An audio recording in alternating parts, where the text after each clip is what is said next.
मत्ती का सुसमाचार जो हम लोग सीखने के लिए जा रहे हैं, खाली मत्ती नहीं है यहाँ पर हमारे सामने, बल्कि मत्ती, मरकुस, लूका, यूहन्ना, 4 सुसमाचार को जो है हम लोग बाइबल में देख सकते हैं। ये 4 सुसमाचार क्यों है करके कभी आपके मन में सवाल आया है? Why we have 4 gospels? किसी एक पूर्व चर्च फादर ने, उन्होंने ये चारों गॉस्पेल को एक साथ लेके आने के लिए प्लान किया। उन्होंने बोला, यार 5 रोटी और 2 मछली से 5,000 लोग को खिलाया, मत्ती में भी है, मरकुस में, लूका, यूहन्ना में भी है, क्यों ये अलग अलग रखा गया? इसको एक साथ कर देते हैं। तो उन्होंने कोशिश किया चारों को एक में लेके आने के लिए और कहा कि 4 की जरूरत नहीं, एक ही जरूरत है। लेकिन उस टाइम के जो कलीसिया के पिता थे, चर्च फादर्स लोग थे, उन्होंने एक साथ माना कि नहीं, चारों गॉस्पेल जरूरी है, क्योंकि चारों गॉस्पेल 4 अलग अलग लोग यीशु के बारे में बोलता हुआ बात है। तो इसके लिए अगर हम बोलेंगे मत्ती, मरकुस, लूका की जरूरत नहीं है, खाली यूहन्ना का जरूरत है, तो ऐसा बोलेंगे तो हमें मत्ती का टेस्टमनी की जरूरत नहीं है, हम कह रहे हैं। मरकुस का टेस्टमनी की जरूरत नहीं है, लूका की टेस्टमनी की जरूरत नहीं कर हम लोग कह रहे हैं। इसके लिए चारों सुसमाचार जो है ये बहुत ही इंपॉर्टेंट है, क्योंकि चारों सुसमाचार 4 लोग यीशु मसीह के बारे में बोलता हुआ गवाही है, टेस्टमनी है कर मैं और आप लोग समझने की जरूरत है। ठीक है, तो अगर एक इंसिडेंट अगर देखे, समझो आप गाड़ी चला रहे हैं, आपने एक एक्सीडेंट को देखा और आपके गाड़ी में 3-4 लोग भी और बैठा हुआ है।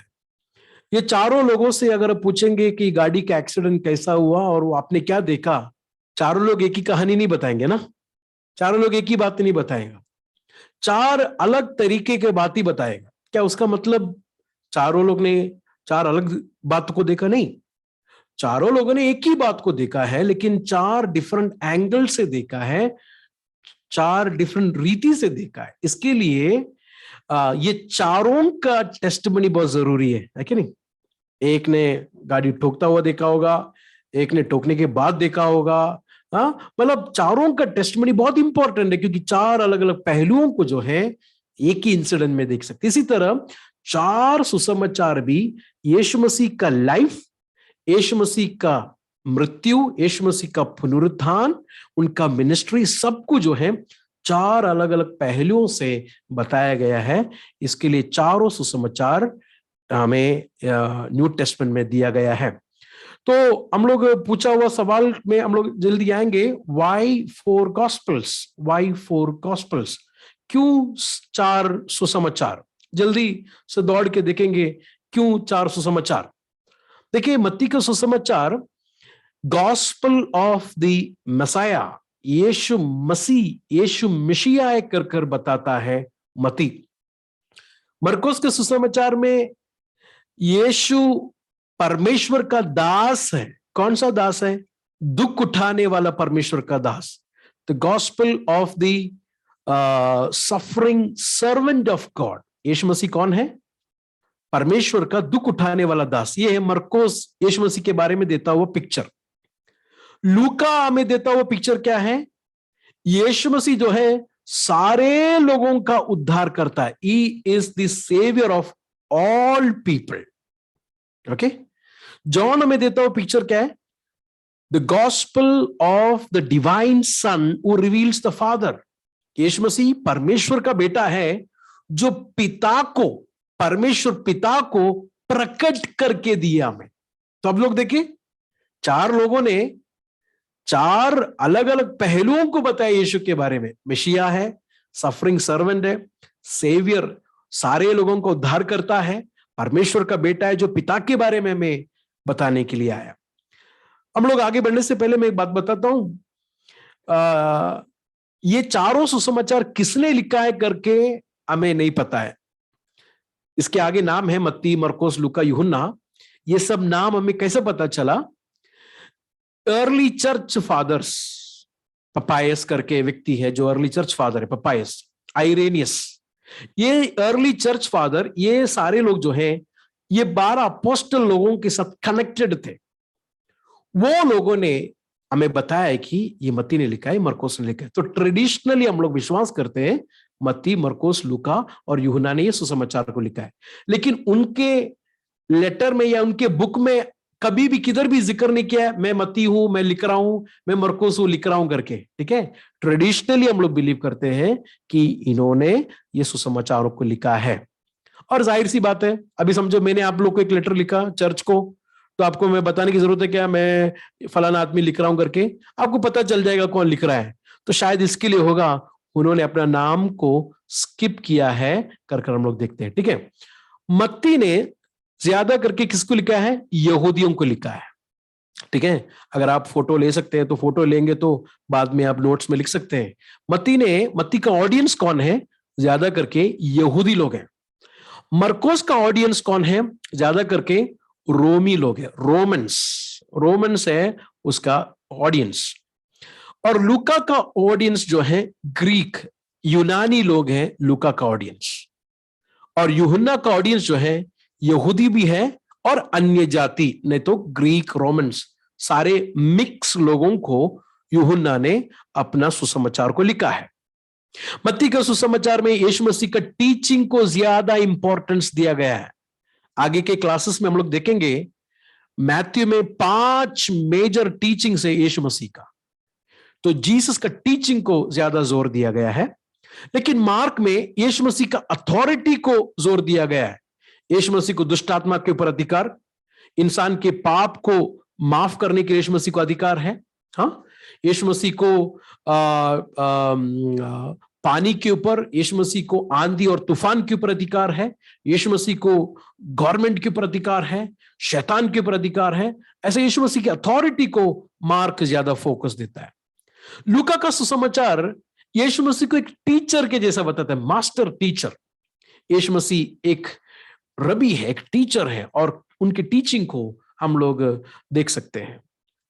यूहन्ना का सुसमाचार जीसस कौन है, हु इज दिस पर्सन, यीशु मसीह परमेश्वर है, यीशु मसीह परमेश्वर का बेटा है, is the son of God. Jesus का रियल पर्सन को जो है हमें जॉन बताता है। मैथ्यू जो है ये बताता है कि यीशु मसीह पुराने नियम, ओल्ड टेस्टमेंट का लॉ को, और जो प्रोफेट्स लोगों ने, नबी लोगों ने जो बोला हुआ सारे बात को पूरा किया। He fulfil the words and of the law and prophets. Okay, तो अभी आप लोगों को समझ में आया? जैसे ओल्ड टेस्टमेंट खत्म हो गया तो पहला बुक कौन सा है? मैथ्यू। लेकिन गॉस्पेल में सबसे पहला बुक मैथ्यू नहीं, मार्क ने लिखा है सबसे पहला। तो देखा जाएगा तो सबसे पहला बुक मार्क आना चाहिए ना। लेकिन जिसने बुक अरेंज को किया उन्होंने बोला नहीं, मार्क नहीं आना चाहिए, पहला मैथ्यू आना चाहिए। क्योंकि जैसे ही कोई ओल्ड टेस्टमेंट पढ़ के तुरंत मैथ्यू में आएगा तो उसको क्या समझ में आएगा कि ये एक नया कहानी नहीं है, बल्कि ओल्ड टेस्टमेंट में जो बोला हुआ बात को यहां पर यीशु मसीह में पूरा हुआ है। तो कंटिन्यूएशन मिलेगा, कहानी का एक कंटिन्यूएशन मिलेगा। ठीक है, तो इसके लिए मैथ्यू को न्यू टेस्टमेंट में पहला रखा गया है। मार्क जीसस के काम को ज्यादा जोर देता है, वर्क्स ऑफ जीसस। ठीक है, वर्क्स ऑफ जीसस को। लूक जो है यीशु मसीह का लाइफ और यीशु मसीह के मिनिस्ट्री को बड़ा तरबियत, बड़ा ऑर्डर से, सिस्टमैटिक ऑर्डर से बताता है। जीसस का बर्थ, जीसस का बचपन, जीसस का बॉयहुड, जीसस 12 साल का था, तकरीबन 30 साल में बपतिस्मा लेने के लिए, मतलब बड़ा सिस्टमैटिकली अरेंज करता है लूक। और जाहिर सी बात है, लूक कौन था? एक डॉक्टर था। तो डॉक्टर होने के नाते वो बड़ा सिस्टमैटिक रीति से अपना बुक को अरेंज किया है। जॉन जो है हमारे विश्वास को इंस्पायर करने के लिए, हमारे फेथ को इंस्पायर करने के लिए सुसमाचार को लिखा है। और उनका ज्यादा फोकस साइंस, चमत्कारों को चमत्कार नहीं बुलाता बल्कि चिन्ह करके बुलाता। यीशु ने इतना चिन्ह किया, ये चिन्ह किया। और यीशु मसीह के लंबे स्टेटमेंट्स को, मैसेजेस को जॉन फोकस करता है। ठीक है, अभी मैथ्यू कैसा शुरू करता है अपना बुक को? ये बोलकर कि यीशु मसीह का नसबनामा, the genealogy of Jesus Christ. देखिए मैथ्यू 1:1 जरा निकाल के देखिए। मत्ती 1 का 1 क्या बोलकर शुरू होता है? मैं इंग्लिश में पढ़ता हूं। This is the genealogy of Jesus the Messiah, the son of David, the son of Abraham, दाऊद का पुत्र और अब्राहम का पुत्र बोलकर शुरू करता है। लेकिन मरकुस के सुसमाचार में जरा दौड़ के देखिए, आपको वहां पर नसबनामा नहीं मिलेगा, आपको वहां पर जीनियोलॉजी नहीं मिलेगा, अब्राहम का बेटा है या दाऊद का बेटा, कुछ नहीं मिलेगा। डायरेक्ट सेवकाई में शुरू कर देता है। और जाहिर सी बात है, यीशु मसीह को मार्क क्या बता रहा है? Is a servant, is a slave. और स्लेव और सर्वेंट का नसबनामा देखने की क्या जरूरत है? स्लेव और सर्वेंट का जीनियोलॉजी देखने का जरूरत है क्या? इसके लिए शायद होगा मार्क ने यीशु मसीह का जीनियोलॉजी को क्या किया है? छोड़ दिया। मार्क ने डायरेक्ट मिनिस्ट्री में गया।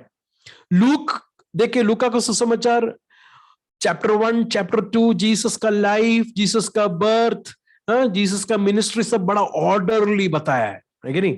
एलिजाबेथ को मिला फरिश्ता ने, गब्रियल ने आकर, फिर उसके बाद गब्रियल फरिश्ता ने मरियम को जाकर मिला। हाँ, बड़ा ऑर्डर के साथ जीसस का बर्थ नरेटिव को बताता है। इतना जब ये छोटा था, यीशु मसीह को मंदिर में लेके गया, 12 साल में मंदिर में गुम हो गया, तकरीबन 30 साल में बपतिस्मा लिया। बड़ा ऑर्डर में जीसस का मिनिस्ट्री को बताता है। और दूसरी बात, लूक क्या करता है? It traces back to Adam. Abraham में नहीं जाता है, दाऊद में नहीं जाता, बल्कि किधर जाता है? आदम। देखिए लूका का सुसमाचार में जरा दौड़ के देखिए, चैप्टर 3 में जरा आएंगे तो लूक कैसा यीशु मसीह का जीनियोलॉजी को बताता है। उसका 38 वचन देखें, लूक 3:38। लूक 3:38 वहां पर लिखा है कि the son of Enosh, the son of Seth, the son of Adam, the son of God. तो यीशु मसीह का जीनियोलॉजी किधर लेके जा रहा है? एडम के पास। लूक क्यों ऐसा किया? क्योंकि देखो लूक का मकसद क्या है? The gospel of the saviour for all people, सारे लोगों के लिए है। तो सारे लोगों के लिए यीशु मसीह उद्धार करता है। तो यीशु मसीह किसका जीनियोलॉजी में आना चाहिए? आदम का। क्योंकि हम लोग किसके बच्चे हैं? आदम के पुत्र हैं। हम लोग गीत गाते हैं ना, आदम का पुत्र होकर पैदा हुआ। तो यहां पर ट्रेसेस बैक टू एडम। लेकिन जॉन देखे, यूहन्ना तो ये तीनों सुसमाचार में से बहुत एक बड़ा काम को कर रहा है। जॉन आदम का पुत्र है करके नहीं बता रहा है, अब्राहम का पुत्र है और दाऊद का पुत्र है करके नहीं बता रहा है। जॉन क्या बता रहा है? देखिए यूहन्ना 1 का 1 जरा देखें, John 1:1। In the beginning was the word, and the word was with God, and the word was God.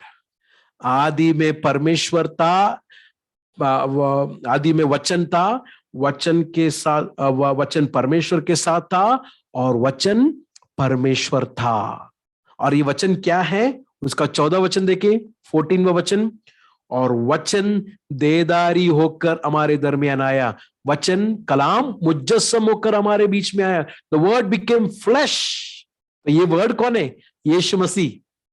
तो जॉन यीशु मसीह का जीनियोलॉजी अब्राहम के पास नहीं जा रहा, डेविड के पास नहीं जा रहा, एडम के पास नहीं जा रहा, बल्कि बोल रहा है सृष्टि सब होने से पहले यीशु मसीह इस धरती पर था। आमेन। तो यीशु मसीह का जीनियोलॉजी नहीं है कर जॉन बता रहा है। यीशु मसीह की कोई जीनियोलॉजी नहीं। सृष्टि सब होने से पहले यीशु मसीह था। He was there in this world. He himself made the world. उन्होंने इस पृथ्वी को, धरती को बनाया कर जॉन कहता है। अगला एक बात शायद आप लोग को नया होगा, यहां पर देखिए लायन, ऑक्स, मैन, ईगल करके मैंने लिखा है। ये 4 सिंबल जो हैं हम लोग पुराने नियम में देख सकते हैं। कोई भी वचन को जरा खोले और उसको पढ़ी हिंदी में। एहस्केल के पुस्तक पहला अध्याय उसका 10वां वचन जरा पढ़े। एहस्केल पहला अध्याय पुराने नियम में, एहस्केल पहला अध्याय उसका 10वां वचन। एहस्केल एक रोया देखता है, एक विजन देखता है, और उस विजन में परमेश्वर का प्रेजेंस को वो जब देखने के वक्त ये 4 सिंबल्स को वो देखता है। जरा पढ़िए 1 का 10, एहस्केल 1 का 10, कोई भी जरा पढ़े। उनके चेहरों की मुशाबत यूं थी कि उनके चेहरों का एक एक चेहरा इंसान का, एक एक शेर बब्बर का उनकी दाहिनी तरफ, और उन चारों का एक एक चेहरा सांड का बाएं तरफ, और उन चारों का एक एक चेहरा उकाब का था। देखो, इंसान, शेर, ऑक्स, सांड, और चौथा क्या है? ईगल, उकाब। ये चारों ऐसा मानते हैं कि ये चार सुसमाचार को बताता है। नहीं तो यीशु मसीह का उस चार पहलुओं को, पोर्ट्रेट्स को, चित्र को, छवि को बताता है। ये चार लायन, मैथ्यू बता रहा है कि यीशु मसीह कौन है? यहूदा का राजा है। Is the lion of Judah. अपनी राष्ट्रबाजी, अपना नीति को, अपनी धार्मिकता को प्रकट करने के लिए आया हुआ यहूदा का शेर बब्बर है। Is the lion of Judah. Second, मरकोस बता रहा है कि इज एन ऑक्स। ऑक्स क्या करता है? बोझ को लेता है। और दूसरा, सैक्रिफाइस के लिए, बलिदान के लिए इस्तेमाल करता हुआ जानवर है ऑक्स। ठीक है? मरकुस के सुसमाचार में कौन बलिदान हो रहा है? यीशु मसीह बलिदान हो रहा है। ठीक है? तीसरा, लूका यीशु मसीह को एक मनुष्य के रूप में, इज द मैन, है कि नहीं? और लूका किधर जा रहा है? देखिए, लूका यीशु मसीह का जीनियोलॉजी किधर लेके जा रहा है? आदम के पास। कह रहा है कि यीशु मसीह किसका बेटा है? आदम का। Is a son of Adam. Is a son of Adam. यीशु मसीह को एक पूरा मनुष्य करके चित्र किया है लूका के सुसमाचार में। और यूहन्ना के सुसमाचार में यीशु मसीह परमेश्वर का पुत्र है। सारे पक्षियों में ऊंचा उड़ने वाला, डिविनिटी को, यीशु मसीह के परमेश्वरता को बताता है ये ईगल सिंबल। तो देखिए कितना खूबसूरत है ना। जरा सोचिए, चार सुसमाचार नहीं होता तो हमें समझ में आता था? नहीं। चारों सुसमाचार कितना ब्यूटीफुली परमेश्वर ने हमें दिया है, और यीशु मसीह के चार अलग अलग पहलुओं को जो है हमें बताता है। अगला पिक्चर देखिए। पूरा ओल्ड टेस्टमेंट, जेनेसिस से लेके मलाकी तक दो बात को बताता है। क्या? वी नीड ए मसीहा।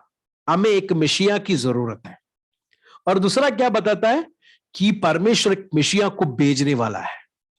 तो पूरा ओल्ड टेस्टमेंट यह उम्मीद के साथ है कि परमेश्वर अपना मसीहा को भेजेगा, और हमें मसीहा की जरूरत है कि नहीं? हमें एक मसीहा की जरूरत है।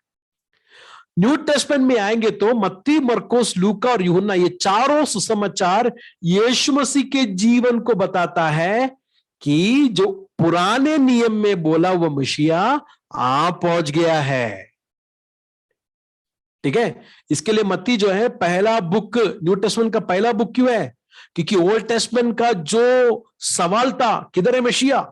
ओल्ड टेस्टमेंट का जो वायदा था, मसीहा को भेजने वाला है, मत्ती ये बोलकर शुरू होता है कि आ गया है, मसीहा आ गया है, जो इंतजार कर रहा था। और वो मसीहा कौन है? वो राजा है, वो उद्धार करता है, मुनज्जी है, सेवियर है। और वो कौन है? वो इंसान है। और वो कौन है? वो परमेश्वर का पुत्र है। Is a son of God. ठीक है? तो ये चारों सुसमाचार कितना इंपॉर्टेंट है हम लोग स्टडी करना, है कि नहीं? और आगे का पूरा न्यू टेस्टमेंट, प्रेरितों के काम से लेके मुकाश्वा, प्रेरितों के काम से लेके प्रकाशित वाक्य, from Acts of the Apostles to Revelation, सब क्या सिखाता है?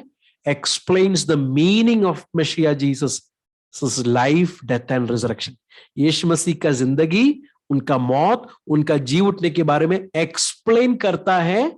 पॉल का लेटर, पीटर का लेटर, याकूब का पत्र, ये सब खत हो गया हुआ इंसिडेंट्स को एक्सप्लेन करता है डीपर। ओके, समझ में आया आप लोगों को? तो कितना कनेक्टेड है देखे। तो मेरे अजीजों, आप लोग से एक बात मैं कहना चाहता हूं, हम लोग जो विश्वास करता हुआ सुसमाचार एक नया कहानी नहीं है, बल्कि क्या है? ये परमेश्वर ने पहले से ही ठहराया हुआ बात है, जो यीशु मसीह में प्रकट करके हमें अंत समय पे, एंड टाइम्स में हमें प्रकट करके दिया है। ठीक है, तो ये बात हम लोग सारे लोग समझना है। तो आगे हम लोग बढ़ते हैं, लेट अस मूव फॉरवर्ड। मत्ती का सुसमाचार है हमारा फोकस, हम लोग मत्ती का सुसमाचार को पढ़ने के लिए जा रहे हैं। मत्ती का सुसमाचार का ऑथर को जरा जल्दी देखेंगे, ऑथर और उसका उद्देश्य। जिस तरह मैंने पहले कहा, मत्ती का सुसमाचार ट्रेडिशनली हम लोग ये बिलीव करते हैं कि मत्ती ने लिखा है करके। मैथ्यू कौन था? अगर आप लोग देखेंगे, लिख के ले लेना, बाद में आप लोग पढ़ना। मत्ती का सुसमाचार 9वां अध्याय उसका 9वां वचन, और मरकुस का सुसमाचार 2 का 14, मत्ती 9 का 9 और मरकुस 2 का 14, ये दोनों पढ़ेंगे तो मैथ्यू एक टैक्स कलेक्टर था, हम लोग देख सकते हैं। क्या करता था? चुंगी लेता था। रोमन गवर्नमेंट लोगों ने क्या किया, स्थानीय लोगों को, यहूदी लोगों को बोला कि आप में से कोई अगर जॉब पाना चाहता है टैक्स कलेक्टिंग करने का, आप लोग आ सकते हैं और क्या कर सकते हैं, टैक्स कलेक्टिंग का जॉब कर सकते हैं। और यहूदी लोग बहुत नफरत करते थे ये लोगों को, क्योंकि ये टैक्स किनसे ले रहे, खुद के भाइयों से ले रहे, इसके लिए बहुत नफरत करते थे। और टैक्स कलेक्टर्स में ज्यादातर लोग जो है ना, इनको ज्यादा ब्राइब मिलता था, है कि नहीं? टैक्स टैक्स कम करके देने के लिए या चोरी करने के लिए ज्यादा रकम जो है वो लोग लेते थे, ब्राइब्स लेते थे वो लोग। तो इसके लिए इनका नाम जो है उतना सही नहीं था लोगों के बीच में, और लोग इनको नफरत करते थे, यहूदी लोग टैक्स कलेक्टर्स लोग को नफरत करते थे। और लूका 5 का 28 पढ़ेंगे तो यीशु मसीह ने, जरा पढ़ लेते हैं हम लोग, लूका 5 का 28 जरा देख लिए। लूका 5 का 28,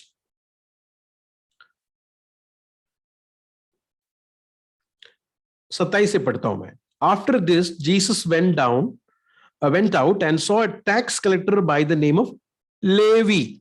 मत्ती का दूसरा नाम क्या है? लेवी। दो नाम हो सकता है, एक लेवी और मैथ्यू। तो उसने, यीशु मसीह ने एक टैक्स कलेक्टर देखा जिसका नाम लेवी है, sitting at this tax booth.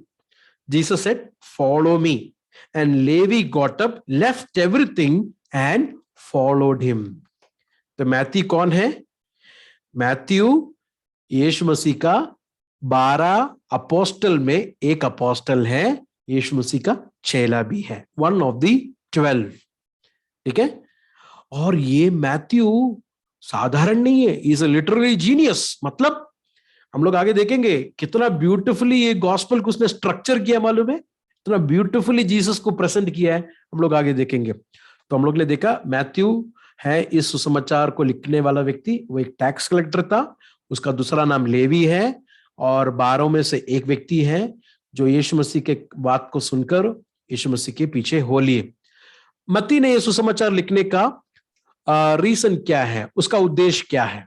सबसे पहला, present Jesus as the fulfilment of the Old Testament. यीशु मसीह को लोगों के सामने बताने के लिए कि यीशु मसीह कौन है, पुराने नियम इंतजार करने वाला मसीहा है वो।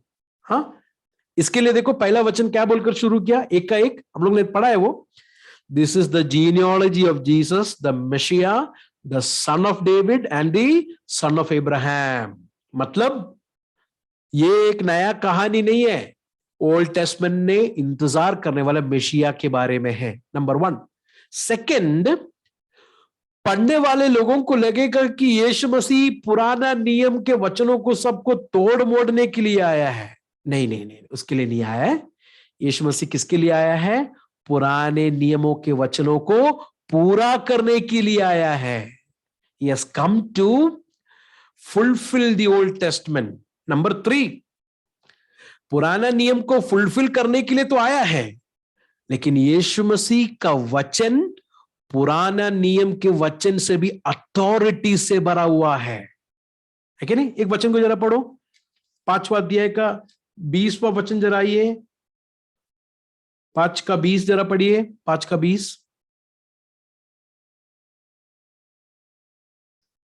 हाँ पढ़िए, जल्दी पढ़िए, 5 का 20।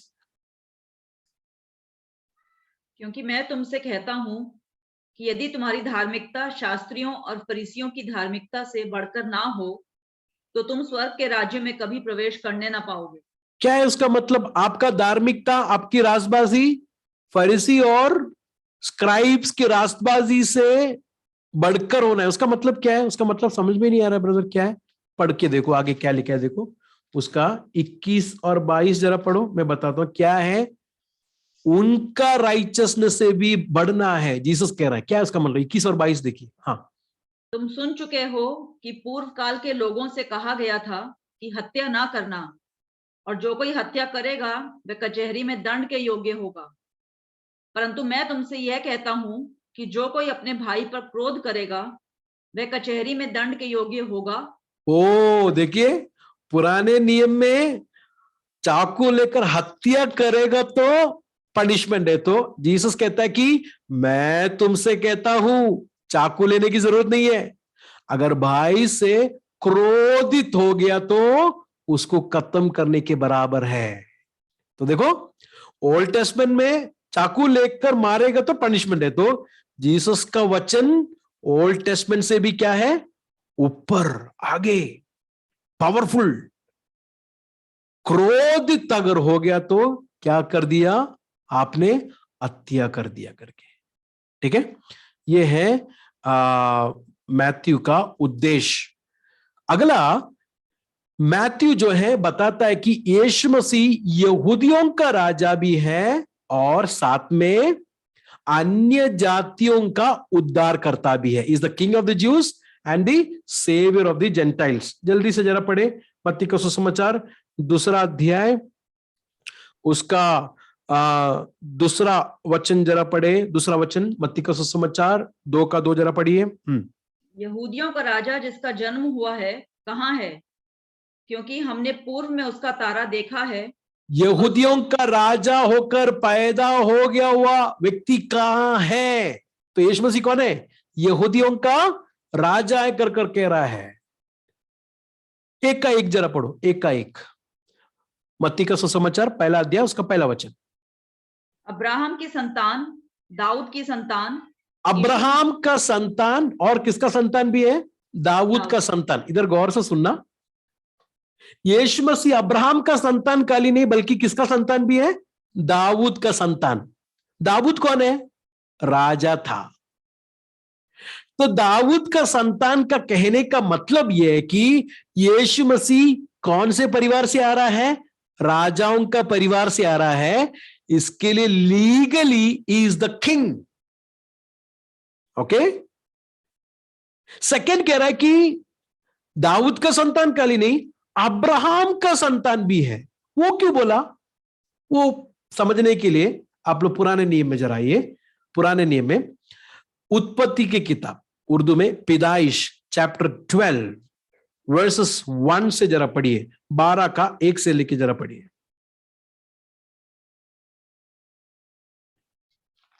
यहोवा ने अब्राम से कहा, अपने देश और अपने कुटुंबियों और अपने पिता के घर को छोड़कर उस देश में चला जा जो मैं तुझे दिखाऊंगा, और मैं तुझसे एक बड़ी जाति बनाऊंगा और तुझे आशीष दूंगा और तेरा नाम महान करूंगा और तू आशीष का मूल होगा।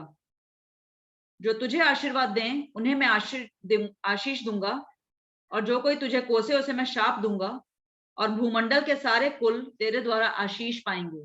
भूमंडल के सारे, दुनिया के सारे, संसार के सारे लोग तेरे कारण क्या पाएंगे? आशीषित। All Nations. समझ में आ रहा है आप लोगों को? तो यीशु मसीह दाऊद का संतान काली नहीं बल्कि किसका संतान है? अब्राहम का संतान। क्योंकि अब्राहम से क्या कहा? तेरे कारण दुनिया के सारे लोग आशीषित पाएंगे। इधर आ गया है अब्राहम का बेटा यीशु मसीह, जिसके कारण इंडिया के लोग, पाकिस्तान के लोग, नेपाल के लोग, सारे लोग आज इस मीटिंग में हैं। आशीषित पाया क्योंकि यीशु मसीह जो अब्राहम का संतान है, उनके वसीले से हम लोग आशीषित पाए हैं। Praise the Lord. तो यीशु मसीह कौन है? He is the king of the Jews, but at the same time, he is the savior of all nations. और मत्ती का सुसमाचार 28वां अध्याय उसका 19वां वचन जरा पढ़ के देखिए। मत्ती का सुसमाचार 28 का 19 वचन।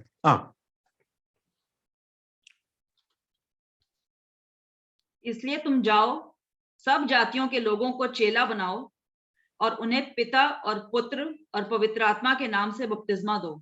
इसीलिए तुम जाओ, यहूदियों को चेला बनाओ, ऐसे लिखा है क्या? नहीं, सब जातियों को, क्योंकि यीशु मसीह कौन है? अब्राहम का बेटा है। मैं उसको डिटेल में आऊंगा जब हम लोग चैप्टर 1 पढ़ेंगे तब। तो यीशु मसीह अब्राहम का बेटा है, इसके लिए चेलों को हुक्म दिया, जाओ तमाम जातियों के लोगों को सुसमाचार सुनाओ। हम लोग जिधर बैठे अपने हाथ उठाकर जो प्रभु को जरा धन्यवाद करेंगे, यीशु मसीह के कारण अन्य अन्य जगहों से, कितना जगह से यहाँ पर लोग आए, कितना नेशन से लोग हैं, यीशु मसीह को जानने के लिए परमेश्वर ने मुझे आप लोग को मौका दिया। अब्राहम का बेटा, God is the God of A promise. परमेश्वर ने वादा किया, साल बीत गए, जमाना बीत गए, गवर्नमेंट उतर गए, उठ गए, चले गए, लेकिन परमेश्वर अपना वादा को पूरा किया through Jesus Christ our lord and our king. Hallelujah. तो आगे हम लोग देखेंगे, ये है इसका उद्देश्य। आज हम लोग पूरा नहीं देख पाएंगे, लेकिन कुछ की थीम्स को हम लोग देखेंगे, कुछ इंपॉर्टेंट पहलुओं को देखेंगे जो मत्ती के सुसमाचार में हैं। मैंने जिस तरह पहले कहा कि हर एक सुसमाचार यूनिक है। हर एक सुसमाचार क्या है? हर एक सुसमाचार का टेस्ट अलग अलग है कि नहीं? मैं पिछले कुछ 3-4 महीना पहले लुलु में गया था, तो यहाँ पर आप लोग को, कुछ लोगों को मालूम होगा, मैंगो फेस्टिवल था। मैंगो फेस्टिवल में गया तो मैं देखा more than 50 types of mango को वहां पर लोग ने रखा हुआ है, मोर देन 50।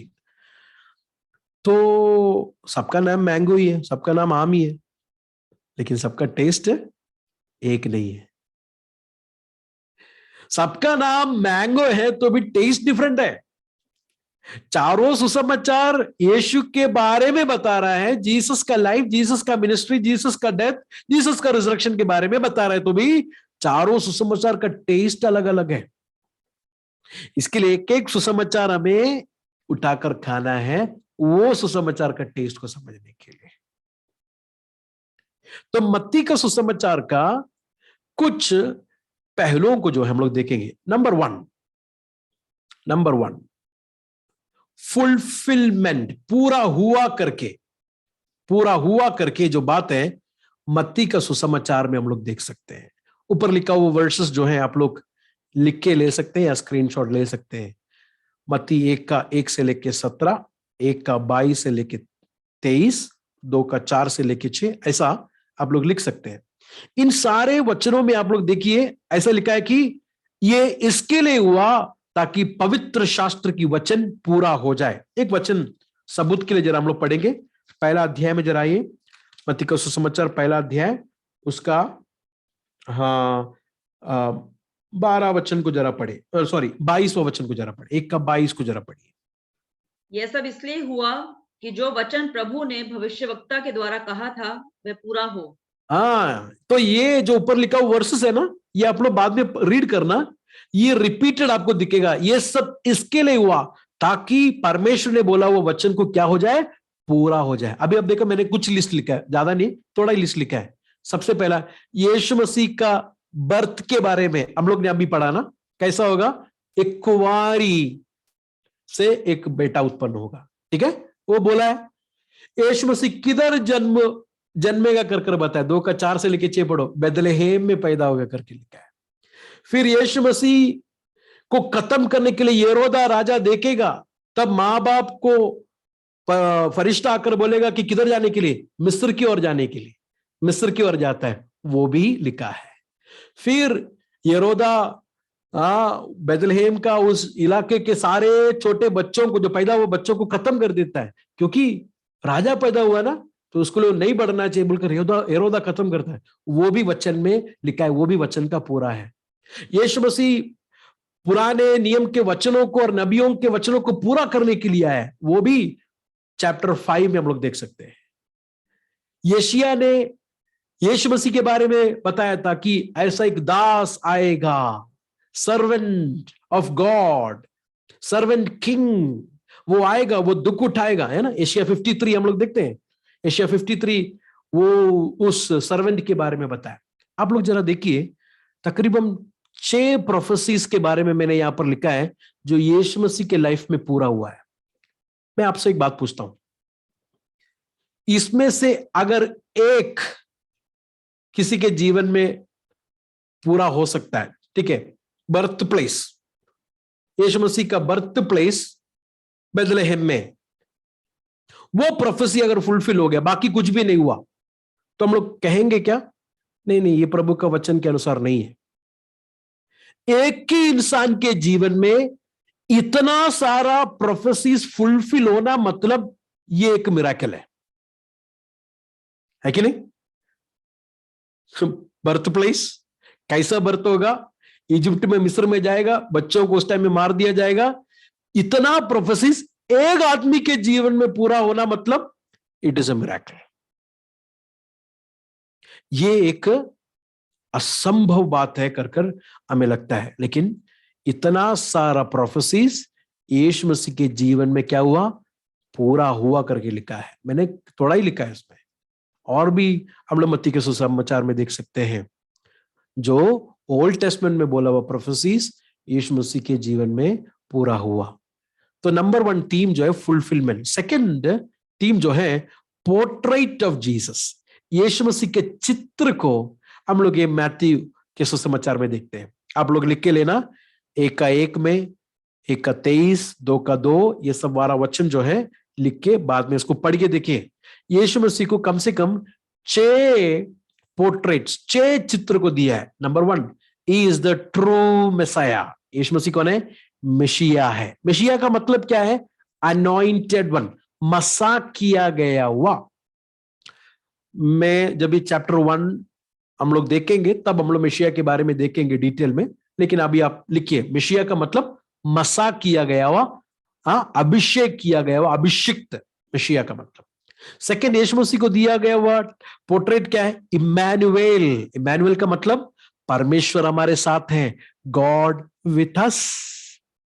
और यीशु मसीह ने क्या बोला? चैप्टर 28 देखिए, लास्ट चैप्टर देखिए, मैथ्यू चैप्टर 28 में अपने चेलों को यीशु मसीह ने क्या कहा? हाँ जरा पढ़िए, मैथ्यू 28 का लास्ट वचन जरा देखिए। हाँ 20 वचन। और उन्हें सब बातें जो मैंने तुम्हें आज्ञा दी है मानना सिखाओ, और देखो मैं जगत के अंत तक सदा तुम्हारे संग हूं। जगत के अंत तक सदा तुम्हारे साथ हूं।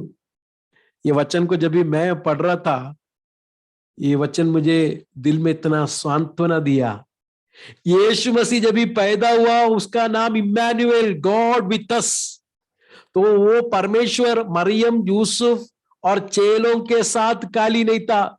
यीशु कहता है कि दुनिया के अंत तक मेरे डिसाइपल्स, मेरे चेलों के साथ मैं हूं। I am with them. Praise God. Yusuf और मरियम के साथ काली नहीं, चेलों के साथ काली नहीं। आज यीशु पर विश्वास करने वाले हर एक विश्वासियों के साथ इस presence is following us. His presence is with us. Praise God.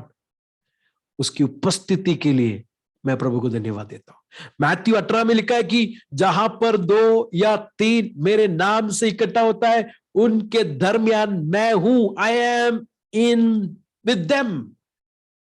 Matthew 28 के 20 में लिखा है कि उनके साथ खाली नहीं, दुनिया के अंत तक I am with them, God with us.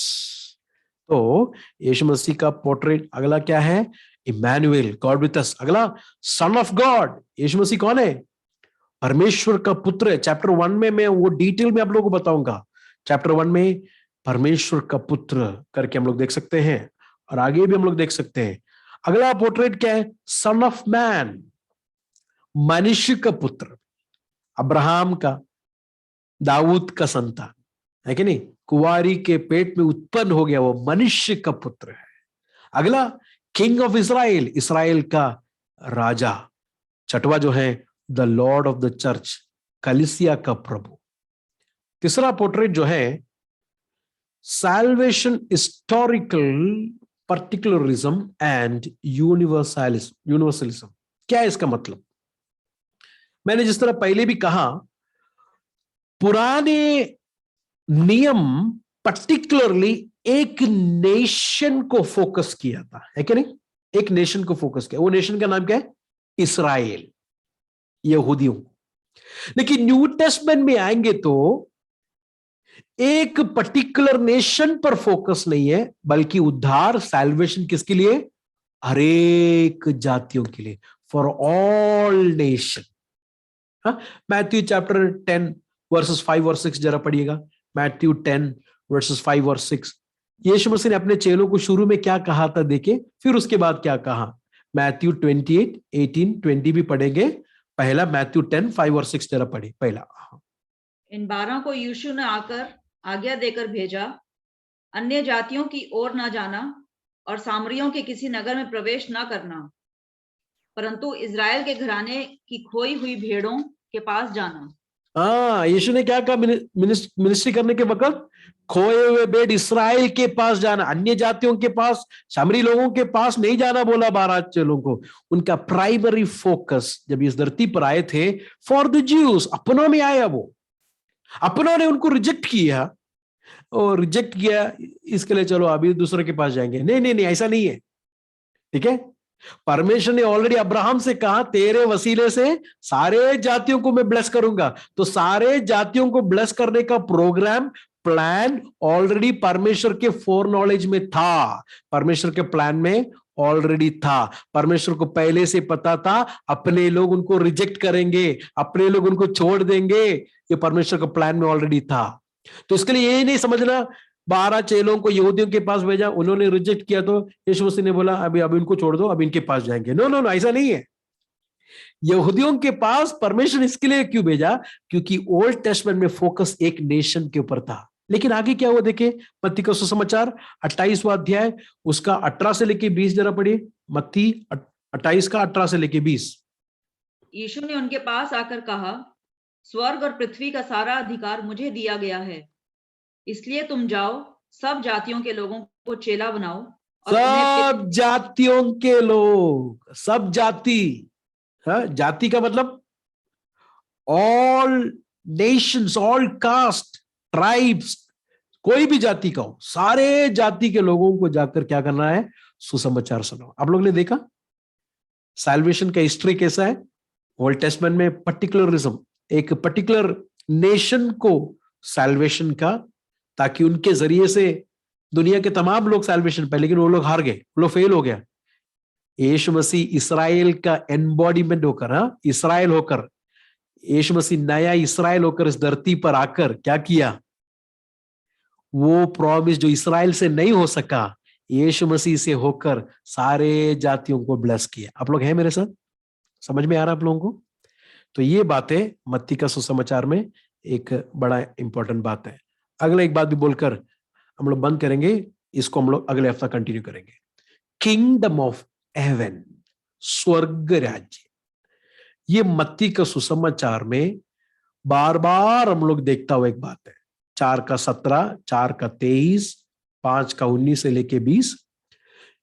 क्यों स्वर्ग राज्य करके बोला? क्यों परमेश्वर का राज्य करके नहीं बोला? क्योंकि एक अच्छा यहूदी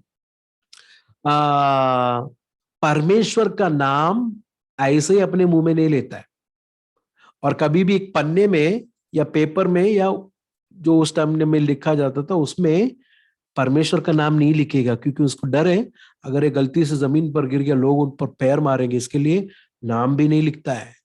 अगर लिखना पड़ेगा तो पहले जाएगा, हाथ धोएगा, मुंह धोएगा, साफ के साथ वो गॉड करके बड़ा भय के साथ वो लिखता है, उतना डर के साथ। तो मत्ती एक यहूदी है, ये यहूदी होकर इसके लिए होगा, इसने क्या किया? गॉड, किंगडम ऑफ गॉड, परमेश्वर का राज्य को छोड़कर क्या लिखा? स्वर्ग राज्य, किंगडम ऑफ हेवन। क्योंकि किसके लिए लिखा है? यहूदियों के लिए लिखा है, यहूदी लोग पढ़ने वाले हैं ना, और किसने लिखा है? खुद यहूदी ने लिखा है। इसके लिए गॉड करके वर्ड स्किप किया होगा। उसने क्या लिखा? परमेश्वर का राज्य, किंगडम ऑफ हेवन। लेकिन दोनों एक ही है, परमेश्वर का राज्य और स्वर्ग का राज्य दोनों एक ही है। कैसा मालूम ब्रदर आपको? देखिए, आप लोग मेरे साथ आइए, मत्ती का सुसमाचार 19वां अध्याय 23 और 24 जरा पढ़ के देखे। 19वां अध्याय का 23 और 24, मत्ती 19 का 23 और 24। हाँ। तब यीशु ने अपने चेलों से कहा, मैं तुमसे सच कहता हूं कि धनवान का स्वर्ग के राज्य में प्रवेश करना कठिन है। स्वर्ग का राज्य देखा आपने? अभी 24 में देखिए।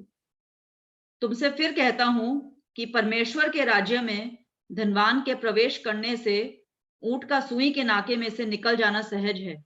आपने देखा 24 में क्या लिखा है? परमेश्वर का राज्य। 23 में क्या लिखा है? स्वर्ग राज्य। इंटरचेंजेबली यूज किया है, तो दोनों एक ही है। लेकिन मैथ्यू ज्यादा फोकस किसमें कर रहा है? स्वर्ग के राज्य बताने के लिए। क्या है स्वर्ग के राज्य? जल्दी देखना एक पिक्चर को, आपको समझ में आएगा क्या है। ऊपर जो पिक्चर बना है ना, वो यहूदियों का भविष्य के बारे में। यहूदी भविष्य के बारे में क्या सोचते हैं? एस्कटोलॉजी मतलब आगे का, भविष्य का, फ्यूचर के बाद। ठीक है, तो यहूदियों के हिसाब से भविष्य क्या है? पुराना जमाना अभी चल रहा है, मेशिया राजा होकर आएगा, वो क्या करेगा? नया जमाने को स्थापित करेगा, अन्य जातियों को खत्म कर देगा, न्याय करेगा, और इस्राएल को अपना देश दोबारा देकर नया राज्य स्थापित करे। ये है यहूदियों का भविष्य के बारे में सोचना। लेकिन मसीह लोगों का भविष्य के बारे में सोचना थोड़ा अलग है। पुराना जमाना चल रहा है कि नहीं? लेकिन जैसा यीशु मसीह आया, नया जमाना शुरू हो गया। देखो न्यू दिख रहा है। यीशु मसीह के आने पर नया जमाना शुरू हो गया। यीशु मसीह के आने पर प्रभु का राज्य आ गया। आ गया, प्रभु का राज्य आ गया। दिख रहा नहीं है, नहीं दिखेगा, क्योंकि वो आत्मिक है, स्पिरिचुअल है। यीशु मसीह का मौत, यीशु मसीह का लाइफ, यीशु मसीह का मौत से नया राज्य, नया जमाना शुरू हो गया। यीशु मसीह दोबारा राजा होकर आएगा, मेशिया राजा होकर आएगा, तब क्या करेगा? ये पुराना जमाना खत्म हो जाएगा और मेशिया नया जमाने को स्थापित करेगा। न्यू अर्थ, न्यू हेवन, किंगडम फॉरएवर। ये है मसीह लोगों का भविष्य के बारे में समझ। इसके लिए आज मेरे वचन को सुनने वाले मेरे अजीजों, ये ओल्ड जमाने के लिए नहीं जीना, ये ओल्ड जमाने के लिए काली नहीं मरना, ये ओल्ड जमाने के लिए काली नहीं सुबह और रात जीना, क्योंकि ये ओल्ड जमाना कितना टाइम तक है? यीशु मसीह के दूसरे आगमन तक ये खत्म हो जाएगा। ये जमाना ढल जाएगा। हमेशा ठहरने वाला एक जमाना यीशु मसीह स्थापित करने वाला है, और वो जमाना ऑलरेडी शुरू हो गया है। तो यीशु मसीह के आने से प्रभु का राज्य आ गया है। पढ़ के देखिए मत्ती का सुसमाचार 4 अध्याय 17 वचन जरा पढ़े। मत्ती का सुसमाचार 4 का 17। उस समय से यीशु ने प्रचार करना और यह कहना आरंभ किया, मन फिराओ क्योंकि स्वर्ग का राज्य निकट आया है। मन फिराओ, स्वर्ग का राज्य निकट आया है। तो स्वर्ग का राज्य तो परमेश्वर राज्य करने वाला राज्य। राज्य मतलब क्या है? राज्य मतलब किंगडम, मतलब किंगडम, किंग्स डोमेनियन, यह है किंगडम। किंगडम मतलब राजा होगा, राज्य मतलब बादशाहत, मतलब बादशाह होगा, है कि नहीं? हम लोग जहां पर रहते हैं, यहाँ पर एक राजा है, और राजा जो बोलता है वही हमको मानना पड़ेगा, है कि नहीं? उसका हम लोग खिलाफ नहीं रह सकते। राजा का रूल के नीचे, राजा का हाथ के नीचे। इसी तरह यीशु मसीह के आगमन में सुसमाचार प्रचार किया, मन फिराओ, प्रभु का राज्य पहुंच गया है। प्रभु का राजा यीशु मसीह लेके आया है। देखिए, परमेश्वर का राज्य ऑलरेडी इस धरती पर है, लेकिन यीशु मसीह के आने पर वो राज्य, आत्मिक राज्य हमारे दरमियान आ गया। अभी वो आत्मिक राज्य अभी है, ठीक है? यीशु मसीह के दूसरे आगमन में वो आत्मिक राज्य क्या हो जाएगा? सब देखता हुआ जैसा, सब लोग देखता हुआ जैसा प्रभु का राज्य यीशु मसीह स्थापित करने वाला है, और वो राज्य हमेशा के लिए है। यही दाऊद से परमेश्वर ने कहा, तेरे एक बेटे को मैं राजस्थान में बिठाएगा। वो हम लोग चैप्टर 1 जब भी पढ़ेंगे, सीखेंगे, जब भी हम लोग देखेंगे, तेरे एक बेटे को मैं राजस्थान में बिठाएगा जिसका राज्य कभी खत्म नहीं होगा। His kingdom will be forever. There will be no end for his kingdom. हमेशा का राज्य स्थापित करने के लिए यीशु मसीह आ रहा है। क्या हम लोग वो राज्य में ऑलरेडी आ गया है? क्या हम लोग वो आत्मिक राज्य में पहुंच गया है? हम लोग अपने आप से जरा पूछेंगे। अगला एक थीम भी है जो हम लोग अगले हफ्ता देखेंगे। सारे लोग वो इस थीम देखने के लिए आना, वो क्लास में आने के लिए मैं अनुरोध करता हूं। वो है चर्च। 4 गॉस्पेल में एक ही ऐसा गॉस्पेल है जो चर्च करके वर्ड इस्तेमाल किया, वो है मत्ती का सुसमाचार। क्या है चर्च? क्या है चर्च? जैसा हम लोग फोटो में देखते हैं, चर्च 2 तरीका है। एक universal body of Christ, India से, पाकिस्तान से, नेपाल से, देखिए आप लोग, अलग अलग रंग, अलग अलग कपड़े के लोग, अलग अलग जगह से, यूनिवर्सल। लेकिन क्या है चर्च? वो है second picture, local. Local church एक बिल्डिंग नहीं है, लोकली हम लोग जमा होता हुआ जगह भी क्या है? कलीसिया है। किसी ने ऐसा कहा, हम लोग चर्च में नहीं जाते, we don't go to the church, we don't go to any building and make it a church. wherever people of God gathers, that is a church. प्रभु के लोग जहां पर जमा होता है वो है चर्च। मैं अगला हफ्ता चर्च के बारे में, जो मैथ्यू में कितना इंपॉर्टेंट दिया उसके बारे में मैं बात करने जा रहा हूं। चर्च का मेंबरशिप कितना इंपॉर्टेंट है, नंबर 1। चर्च का अटेंडेंस कितना इंपॉर्टेंट है, नंबर 2। संडे क्यों नहीं आया ब्रदर? ओह, थोड़ा कमर दर्द था। कमर दर्द था बोल के हाथ किधर है मालूम है? पेट में।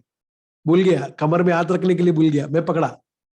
कमर दर्द है, पेट में हाथ रखा है। चर्च अटेंडेंस, चर्च मेंबरशिप कितना इंपॉर्टेंट है। चर्च में बहुत इजीली लेने वाले लोग हैं। जॉब को इजीली नहीं लेगा, एयरपोर्ट जाने के लिए इजीली नहीं लेगा, लेकिन चर्च अटेंडेंस इजीली लेने वाले लोग हैं।